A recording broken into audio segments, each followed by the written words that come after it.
तो hello students, welcome back.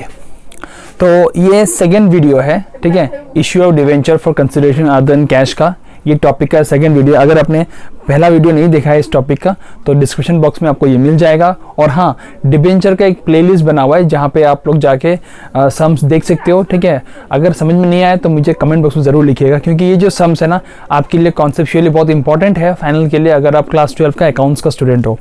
तो आइए देखते हैं कि ये सम जो सेकेंड सम है issue of debenture for consideration other than cash का, ठीक है। पहला सम फिर से बोलता हूँ, डिस्क्रिप्शन बॉक्स में मिल जाएगा, आप देख लीजिएगा। अब ये जो सेकंड सम है इसमें क्या है, फिर से X limited purchase machinery from Y limited. X ने परचेज किया, किससे परचेज किया? वाई से परचेज किया, ठीक है, क्लियर। अब जब परचेज करोगे तो सामान का दाम तो होगा ना, वैल्यू कितना है? 4,95,000 का सामान आपने खरीदा है। क्या सामान खरीदा? आपने मशीनरी खरीदा।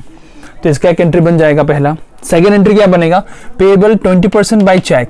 मतलब ये जो पूरा अमाउंट है, इस पूरा अमाउंट का सिर्फ 20% आपने उसको पेमेंट किया बाय चेक, ठीक है। आपने चेक में पेमेंट किया, पूरा पेमेंट नहीं किया, सिर्फ 20% पे किया। ये हो गया हमारा सेकंड एंट्री। और जो लास्ट वाला एंट्री क्या आएगा? जो बचा हुआ अमाउंट है, मतलब 4,98,000 से 20% जब चेक में पे कर देंगे, बाकी जो पैसा बचेगा ना, उस पैसे का क्या करेंगे? उसको भी देना है ना, तो उसको हम लोग कैश या चेक नहीं देके हम लोग क्या कर रहे हैं? उस बंदे को हम लोग डिबेंचर दे रहे हैं कि भाई आप डिबेंचर रख लो, ठीक है। इसमें क्या बोला? डिबेंचर जो आप दोगे वो प्रीमियम में होगा एट 10%, ठीक है। यहाँ पे जाके आप लोग का कंफ्यूजन हो सकता है, जो कि थर्ड एंट्री में आपको मिलेगा। फर्स्ट और सेकंड एंट्री जो है वो सिमिलर होगा फर्स्ट वीडियो जैसा, ठीक है। सिर्फ थर्ड एंट्री में थोड़ा चेंजेस आएगा, क्योंकि यहाँ पे आपने जो डिवेंचर इशू किया वो प्रीमियम में किया 10%। अब बात है कि हम लोग ये सॉल्व करते हैं, कैसे करेंगे? 3 एंट्री होगा।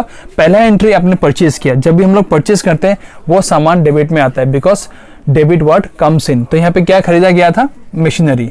तो एंट्री कैसे होगा? पहला एंट्री जर्नल का फॉर्मेट आप बना लेना, ठीक है। मशीनरी अकाउंट,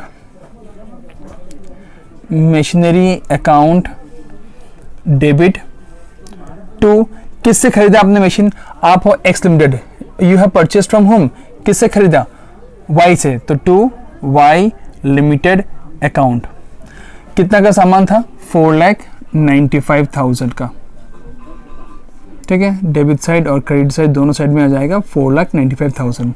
नरेशन बहुत सिंपल है, being machinery purchased from Y limited, ठीक है। ये हो गया हमारा पहला एंट्री। अब सेकंड एंट्री क्या होगा? हम लोग जो है वाई को पेमेंट करेंगे, ठीक है। तो वाई रिसीव करेगा। हमेशा याद रखिएगा, रिसीवर जो है वो डेबिट साइड में आता है, पर्सनल अकाउंट का रूल है, receiver comes in debit side.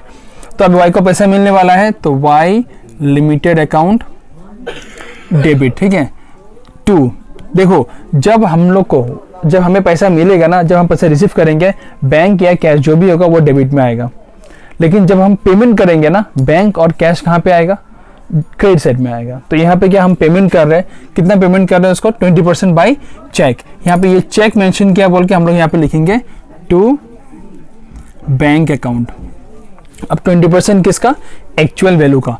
4,95,000 का 20% निकालेंगे, ठीक है। रफ में कहीं पे निकाल लेना, 4,95,000 इंटू 20%, ये रफ में निकाल लेगा, ठीक है। यहाँ पे आएगा हमारा 99,000, जो हम लोग यहाँ पे लिखेंगे 99,000, ठीक है। यहाँ पे होगा being 20% of the amount paid by cheque, ठीक है। सेकेंड एंट्री हो चुका है। डाउट होगा तो जरूर पूछिएगा, ठीक है, क्लियर कर दूंगा। अब आता है थर्ड एंट्री, जहां पे आप थोड़ा चेंज होगा। जो प्रीवियस सम में था, अगर आपने देखा है, वो उस वाला एंट्री हो, इसमें थोड़ा चेंज होगा। अब बात है कि अब हम लोग जो बाकी पैसा है उसको पैसा चेक या कैश में पेमेंट नहीं करेंगे, क्या देंगे? डिबेंचर देंगे। लेकिन मिलेगा किसको? सेम आदमी को ही मिलेगा, वाई को ही मिलेगा। तो इसलिए यहाँ पे होगा वाई लिमिटेड अकाउंट डेबिट, ठीक है। टू, हम लोग क्या दे रहे हैं? पैसा तो नहीं दे रहे, क्या दे रहे हैं? डिबेंचर दे रहे हैं, जिसका नाम है यहाँ पे 15% डिबेंचर अकाउंट, ठीक है। अब सिंस ये जो डिबेंचर हम लोग इशू कर रहे हैं प्रीमियम में कर रहे हैं ना, तो प्रीमियम कहाँ पे आता है? क्रेडिट साइड में आता है। तो ये होगा to securities premium, securities premium account, ये पॉइंट आपको ध्यान से करना है। यहाँ पे अमाउंट जब आप एंट्री करोगे वो थोड़ा केयरफुली कीजिएगा, ठीक है, क्योंकि यहाँ पे प्रीमियम का कुछ कैलकुलेशन है जो करना है रफ में। अब कितना होगा देखिए, 4,95,000 से अगर 99,000, देखिए 4,95,000 पूरा पेमेंट करना था, उसमें से 99 हम लोग ने पेमेंट कर दिया। अब बचा अमाउंट ही हम लोग वाई को पे करेंगे, जो कि हमारा होगा 3,96,000, ठीक है, इतना हमको देना है। अब प्रीमियम कितना होगा, डिबेंचर का अमाउंट कितना होगा, ये कैसे मालूम चलेगा? जो फर्स्ट वीडियो था वहाँ पे डिबेंचर एट पार में था तो झमेला नहीं था, वाई का जो अमाउंट था वही डिबेंचर का अमाउंट हम लोग लिखे।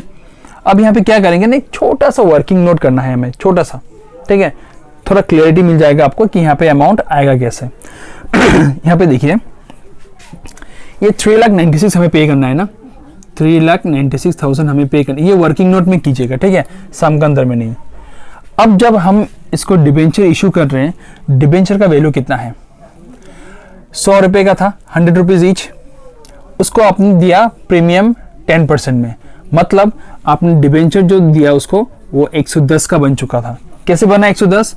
100 रुपीज़ था actual value plus 10% premium, 10% of face value 100 करेंगे तो कितना आएगा, 10 रुपया आएगा। तो हमारा यहाँ पे कितना बन चुका है, एक डिबेंचर का वैल्यू 110। इन दोनों को डिवाइड करेंगे ना तो हमें नंबर ऑफ डिबेंचर जो हम इशू करेंगे वो हमें मिल जाएगा, जो कि है हमारा 3,600। मतलब हम लोग ने वाई लिमिटेड को 3,600 डिबेंचर इशू किया है, समझ गए? ये कैलकुलेशन जो एट पार में जरूरत नहीं है क्योंकि वहाँ पे पूरा अमाउंट ही पे जाएगा जो भी है, लेकिन यहाँ पे प्रीमियम है बोल के हमें निकालना पड़ेगा कि कितना डिबेंचर हम लोग ने इशू किया है एक्चुअली। कैसे क्या है फिर से बोलता हूँ, जो अमाउंट हम लोग पेमेंट करना है डिबेंचर में, अमाउंट लिखा 3,96,000 डिवाइड बाय डिबेंचर का वैल्यू कितना है, 100 रुपये का वैल्यू था एक डिबेंचर का, लेकिन उसमें प्रीमियम ऐड हो जाएगा 10%, तो 100 रुपये का 10% करेंगे तो हमें आएगा 10 रुपीज़, तो 100 प्लस 10 कितना होगा, 110। एक डिबेंचर का वैल्यू कितना होगी, 110, डिवाइड करने से कितना डिबेंचर निकल रहा है, 3,600। अब देखिए क्या होगा, प्रीमियम हो जाएगा 3,600 डिबेंचर इंटू 10। 10 कैसे है फिर से बोलता हूँ, 10% ऑफ 100 करने से 10 आएगा, तो यहाँ पे आ जाएगा हमारा 36,000, ठीक है। और ये डिबेंचर जो है ना, इसको आप दोनों को माइनस करके निकाल सकते हैं यहाँ पे और अगर आप चाहें तो इसका यूज कर सकते हैं। यहाँ पे देखिए 3,600 डिबेंचर इंटू एक्चुअल वैल्यू था कितना, 100, तो कितना आएगा, 3,60,000। दोनों को प्लस कीजिएगा, 3,96,000 ही आएगा। समझ गए वर्किंग? ये थोड़ा कैलकुलेशन आपको करना है वर्किंग नोट में, ठीक है, सम का अंदर में मत कीजिएगा। इसका नरेशन क्या होगा, सिंपल, बीइंग 3,600, देखिए डिबेंचर कितना इशू किया, 3,600 डिबेंचर